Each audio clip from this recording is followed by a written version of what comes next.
Hoje vamos falar sobre como ser perfeitos. Você gostaria de ser perfeito? Como que você se sente até ouvindo essa frase? A ideia de ser perfeito, ela causa emoções diferentes em nós, não? Por um lado, ser perfeito soa atraente, porque se você é perfeito, você vai fazer as coisas muito bem. Você vai ser melhor do que os outros, certamente, que não são perfeitos. Você vai ter excelência, você vai ter bons resultados. Então, essa ideia de perfeição, a gente quer ser perfeito. E existe um estímulo social para a gente buscar a perfeição. Por outro lado, quando a gente pensa em nós mesmos, se você já é um ser humano há algum tempo, você sabe o quão difícil é buscar a perfeição em qualquer área da sua vida, em qualquer área minúscula, seja no trabalho, seja na sua casa, seja na sua família, seja nos seus estudos, algo difícil de ser alcançado. Esse sentimento é ecoado, esse duplo sentimento é ecoado por essas frases. Um lado da história fala, se você não procura perfeição, você nunca alcançará excelência. E a gente sabe que se a gente, é como se almeja perfeição para que pelo menos você possa ser excelente. Por outro lado, a gente tem pessoas dizendo coisas, não se preocupe com a perfeição, você nunca irá consegui-la. Ou então, o perfeito é o desumano, porque o humano é imperfeito. E a gente está aqui no meio desse duplo sentimento. A gente é atraído pela ideia da perfeição, mas a gente sabe que é desumano buscar alcançá-la. E aí a gente se pergunta, o que Deus tem a falar para nós nas Escrituras a respeito da perfeição? Como alcançar a perfeição? Isso é até possível de ser alcançado?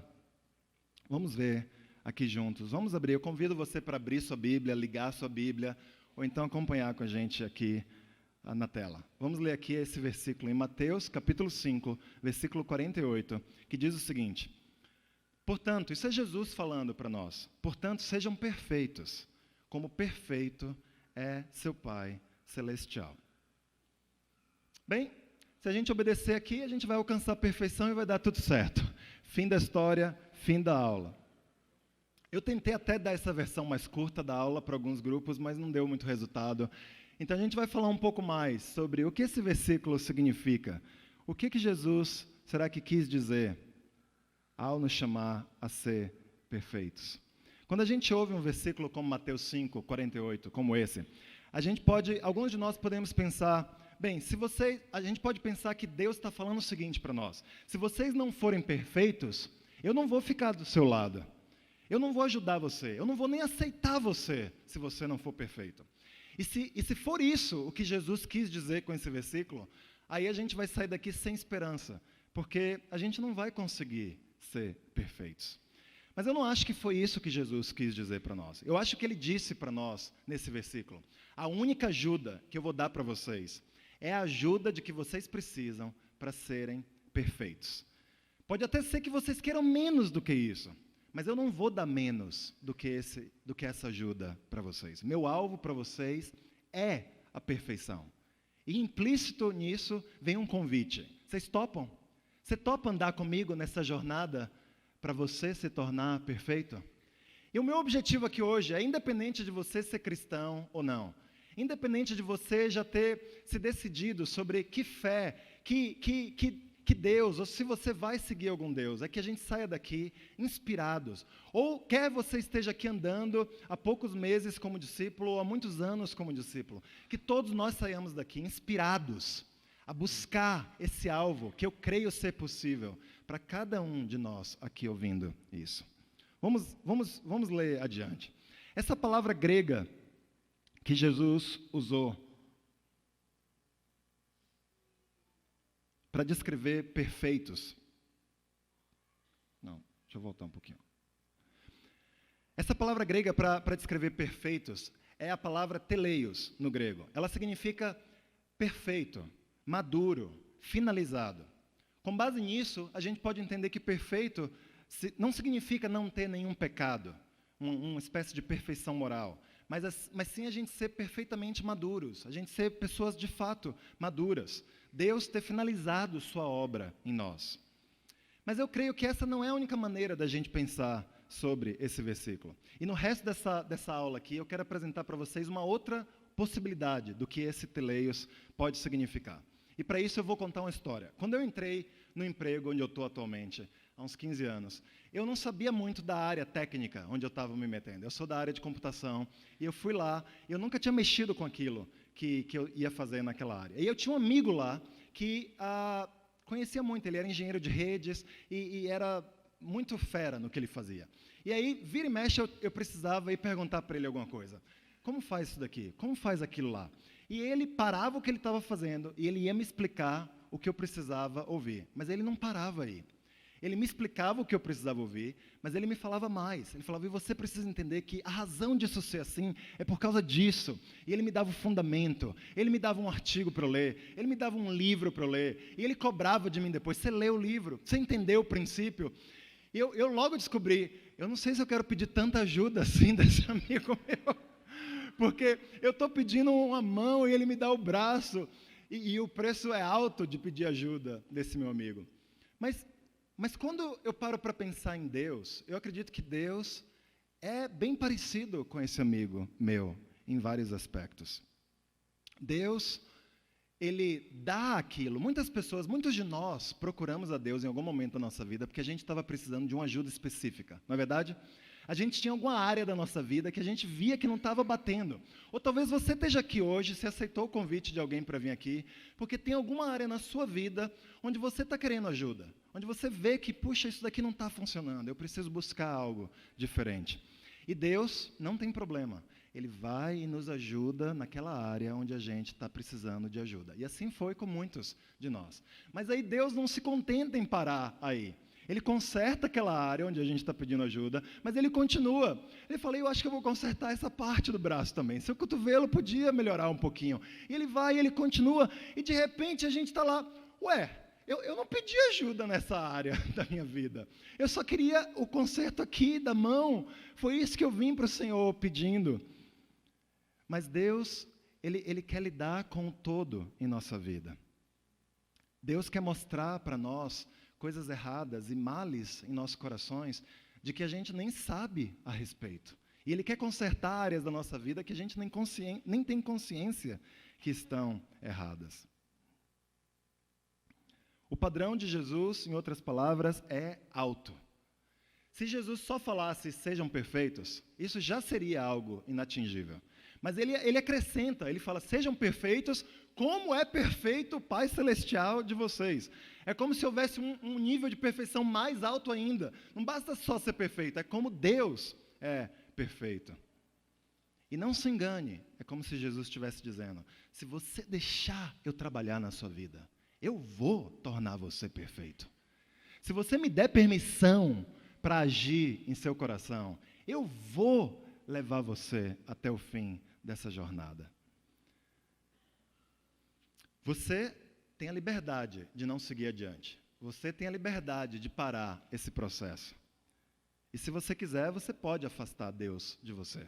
Você pode impedir que Deus termine esse processo na sua vida. Porque Deus é um cavalheiro. Deus, ele respeita as nossas vontades, em última instância, ainda que isso quebre o coração dele. Mas se a gente deixar, se a gente não desistir, Deus vai, por meio das dificuldades e de outros instrumentos nessa vida, trabalhar em nossas vidas. E por mais que isso custe a Ele, Ele não vai descansar, Ele não vai nos deixar enquanto nós não formos perfeitos. É isso o que Jesus está dizendo nesse versículo que Ele vai fazer. Por outro lado, o mesmo Espírito Santo, o mesmo auxiliador que Deus mandou para nos ajudar, ele não abaixa o padrão da perfeição. A maneira de Deus nos tornar perfeitos não é abaixando o padrão de perfeição e fingindo que perfeição é uma coisa menor do que ela é. Esse mesmo Espírito que não se contenta com nada mais ou nada menos do que a absoluta perfeição, ele também é o mesmo Espírito que fica extremamente feliz quando a gente dá o menor dos passos rumo à perfeição. É o mesmo Espírito que se agrada de nós quando a gente decide fazer algo certo. Quando a gente decide tomar uma atitude correta em nossas vidas, cumprir o menor dos deveres que a gente tem. Sabe, se você é pai, muitos de nós somos pais aqui, você sabe que não há nenhum de nós que não se agrade com o menor dos passos dos nossos filhos, não é verdade? São bebezinhos, são fofinhos, e eles começam a andar, começam a engatinhar, e tudo que a gente vê nossos filhos fazendo é adorável. Mas imagina se seu filho de 20 anos estivesse dando os mesmos passos de um bebê. Você ficaria satisfeito com isso? Já pensou que anomalia? Isso é descrito da seguinte forma: Deus, para um autor cristão, Deus se agrada facilmente, mas Ele não se satisfaz com facilidade. Deus se agrada facilmente. O menor dos passos que a gente dá na direção de Deus deixa Ele feliz, mas Ele não se satisfaz com facilidade. Ele não vai parar no alvo dEle de nos levar até o fim. E a consequência prática de tudo isso é a seguinte: por um lado, mesmo que Deus exija a perfeição, a gente não precisa se desanimar com nossas tentativas ao chegar lá. A gente não precisa se comparar absolutamente com Jesus. A gente não precisa se desanimar nem mesmo com os nossos fracassos atuais. Alguns de vocês estão experimentando fracasso na vida. O casamento de vocês talvez não esteja num lugar bom. A vida profissional não está dando certo. Alguma coisa no seu caráter você não tem conseguido mudar. Jesus está dizendo, você não precisa ficar desanimado com isso. Você precisa só olhar para o alvo, para onde eu vou levar você, se você não desistir, mesmo no meio das suas dificuldades. Toda vez que você fracassar, Deus vai se encarregar de colocar você em pé novamente. E Ele tem perfeita consciência de que os nossos próprios esforços não vão aproximar a gente em nada da perfeição. Não é porque a gente teve uma semana boa, outros de nós tivemos uma semana boa aqui.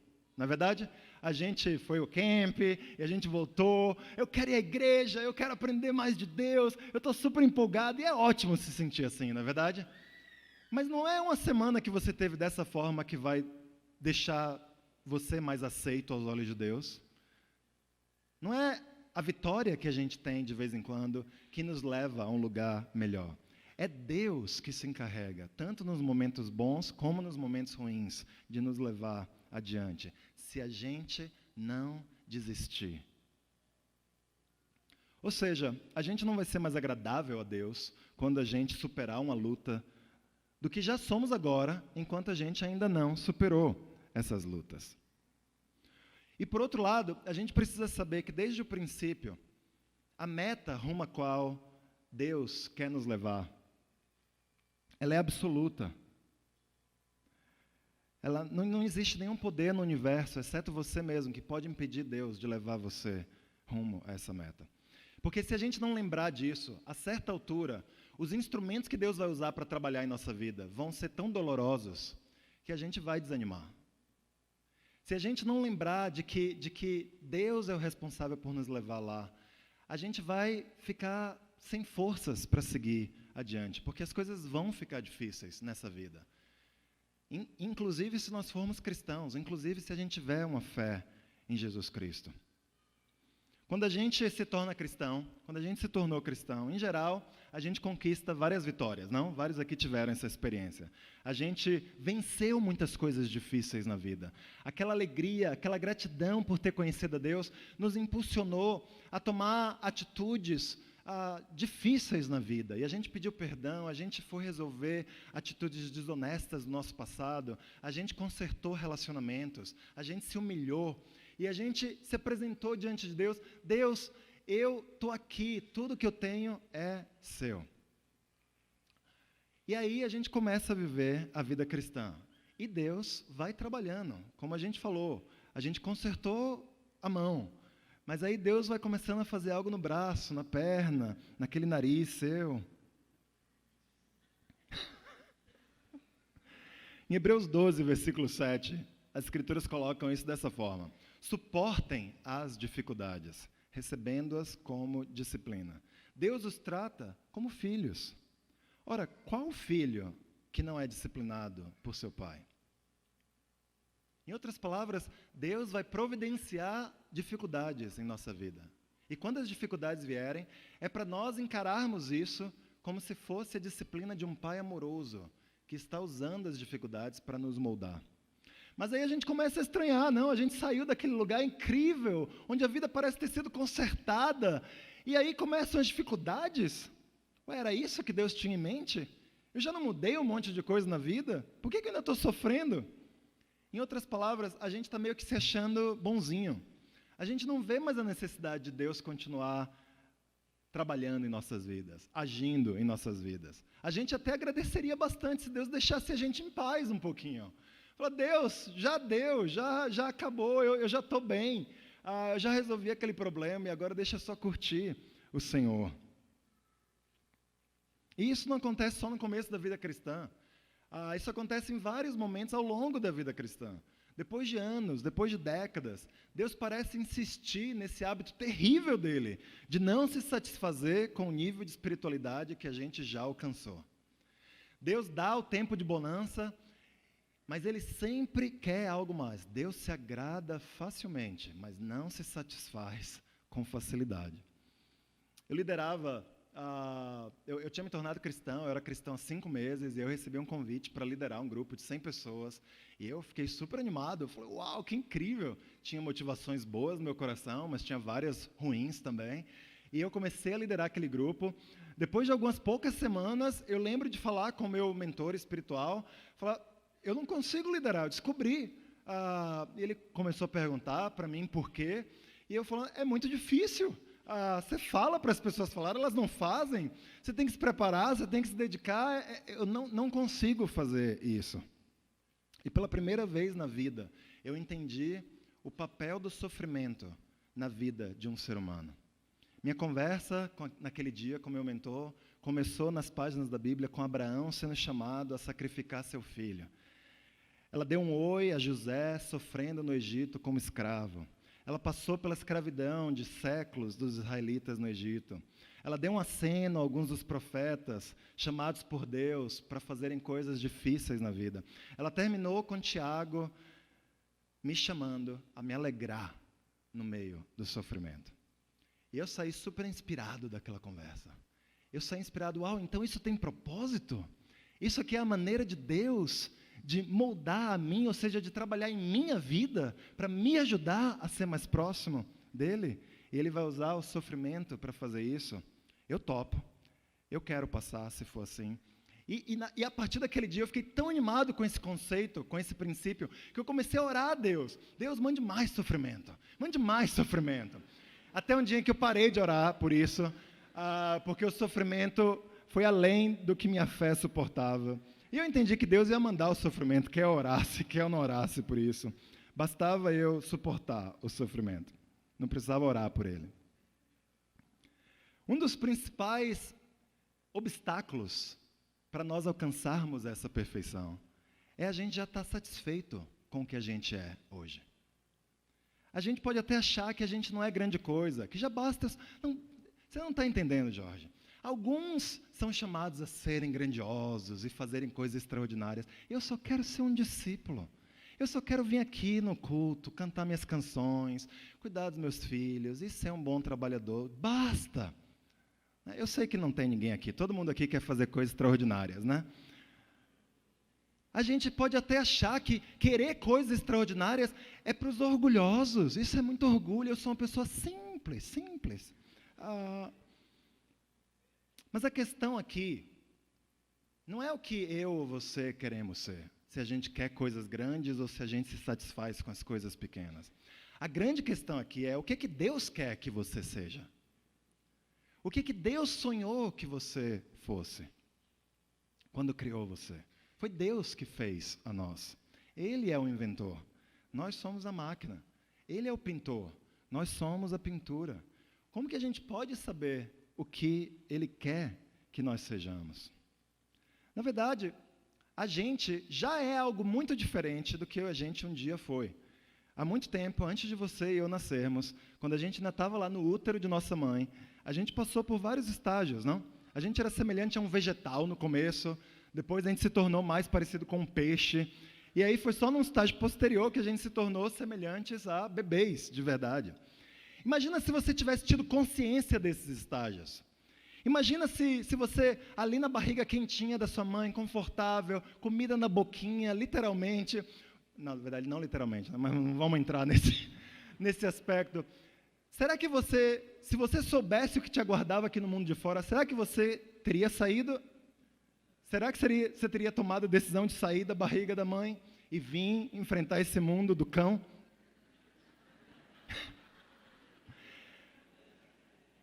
Mas olha só o que acontece. Imagina se você tivesse essa oportunidade e tivesse ficado no conforto. O que aconteceria com você? Dali a poucas semanas, talvez poucos dias. Sabe, não há outra opção no cristianismo que não seja crescer. Ou você cresce, ou você se renova, ou você morre. Alguns nutrem a ilusão de que, não, basta eu ficar aqui nessa vida onde eu estou até o fim da vida. Mas essa opção é uma ilusão. Não vai acontecer com você. Ou você chega mais perto de Jesus Cristo, ou na verdade você está se afastando dele e nem está vendo isso. Outra analogia para a gente pensar nisso é que nem um músculo, não? E aí, os homens aqui, marombando, estamos lá na academia. Se seu músculo não está crescendo, ele está diminuindo. Você não tem como ficar do mesmo jeito, fisiologicamente. Ou você está consumindo suas proteínas, ou você está acrescentando proteínas a seu corpo. E, geralmente, quando você consome proteína, seu corpo substitui isso por outra coisa, menos esteticamente atraente. Mas sabe, Deus conhece o plano que Ele tem para nossas vidas. Ele sempre esteve determinado a cumprir esse plano. Enquanto eu estou aqui compartilhando esses pensamentos, você pode estar até pensando, não, de verdade, isso não é para mim. Eu só quero ser um discípulo comum. Mas sabe, lá num nível superior, Deus tem um plano diferente para você. Não existe o plano de ser um discípulo comum nos livros de Deus. E Deus está determinado a cumprir esse plano em você. Se você não é um cristão ainda, bem, saiba que a razão pela qual alguém te atraiu a essa igreja é porque Ele quer que você seja. Vou desvendar já o mistério. Se você está aqui, a pessoa que te chamou para você para estar aqui quer estudar a Bíblia com você. Então, torne o trabalho dela mais fácil, aceite logo. E pelo menos venha descobrir o que Deus tem nas páginas da Bíblia que Ele quer compartilhar com você. Sabe, se recusar a seguir esse plano, não é humildade. Fala, não, deixa eu ficar aqui no meu cantinho. Na verdade, é preguiça, é covardia. Se submeter a Deus e querer coisas grandes, não é megalomania, não é presunção, é obediência.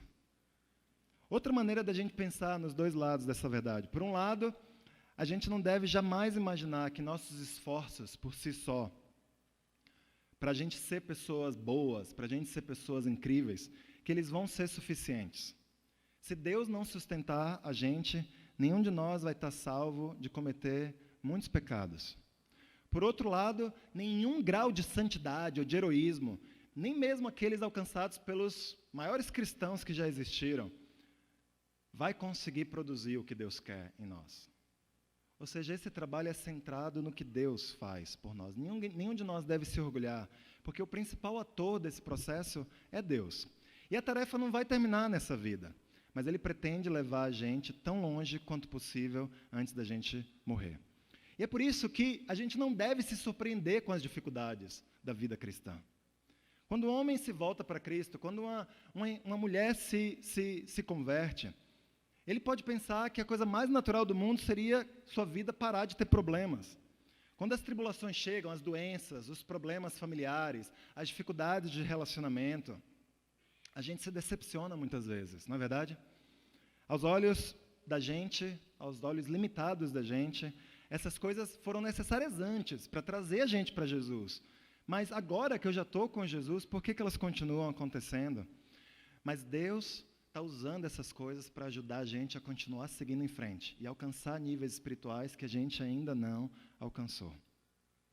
Colocando a gente em situações onde a gente precisa ser mais corajoso, onde a gente precisa alcançar um nível de paciência que a gente não tem hoje, onde a gente vai se tornar mais amoroso do que a gente jamais imaginou ser. E tudo isso pode estar parecendo bem desnecessário.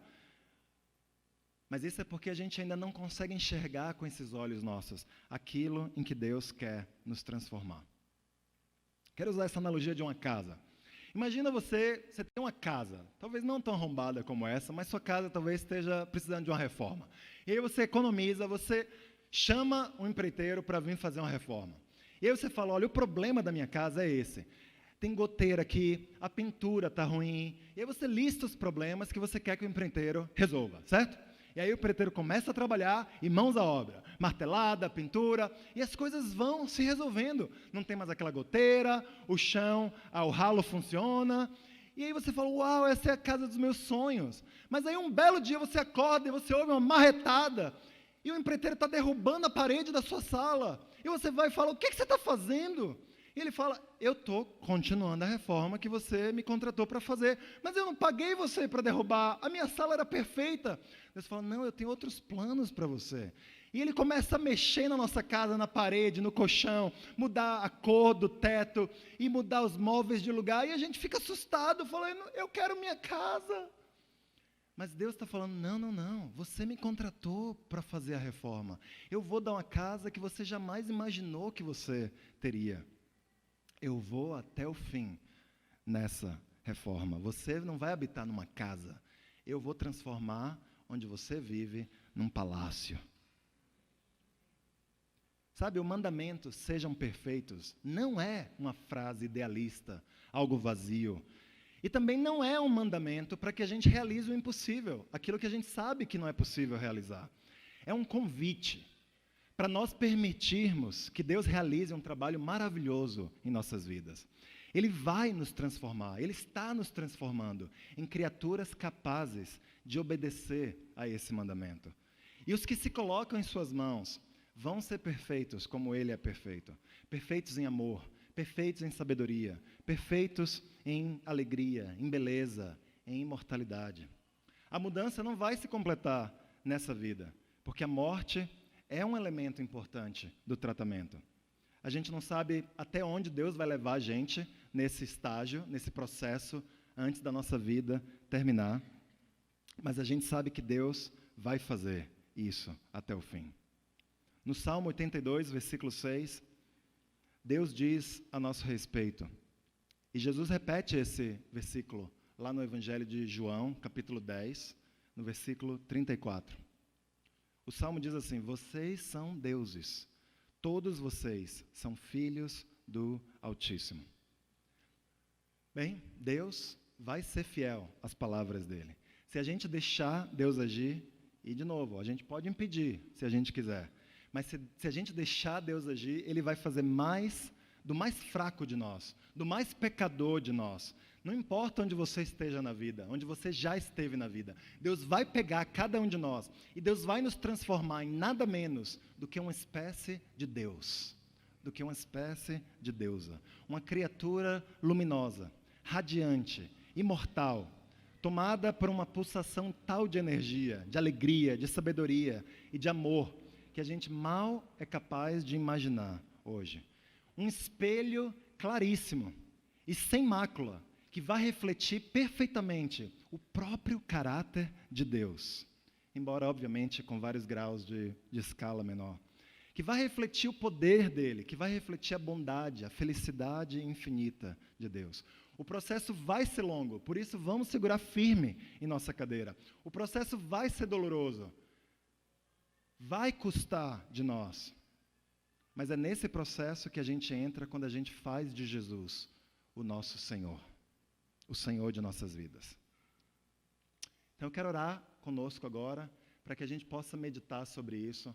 Quero encorajar você a aceitar essa perfeição que Deus sonha para com a minha vida, para com a sua vida. De novo, se você ainda não tem uma fé, se você não tem certeza se você quer ter uma fé, eu quero convidar você a pensar sobre esse ser que diz nas páginas das Escrituras que ama tanto a sua vida, que enviou a si próprio, ao seu próprio Filho, para chamar a sua atenção, para que você ao menos considere o que Ele tem para falar para você. E vamos orar juntos, como família. Muito obrigado, Pai, porque o Senhor nos ama de tal forma que o Senhor tem altos padrões para nós. O Senhor tem sonhos incríveis para nós. Muito obrigado porque o Senhor vai fazer além do que a gente jamais imaginou que o Senhor faria. Muito obrigado porque a gente aprende nas Escrituras que o sofrimento pelo qual a gente passa tem um propósito em nossas vidas. O Senhor vai usar esses momentos difíceis aqui nessa terra para chamar nossa atenção e depois para continuar moldando o nosso caráter em sua direção. Muito obrigado por seu filho, que exemplificou tudo isso. O Senhor tratou Jesus da mesma forma. O Senhor enviou sofrimentos na vida dele.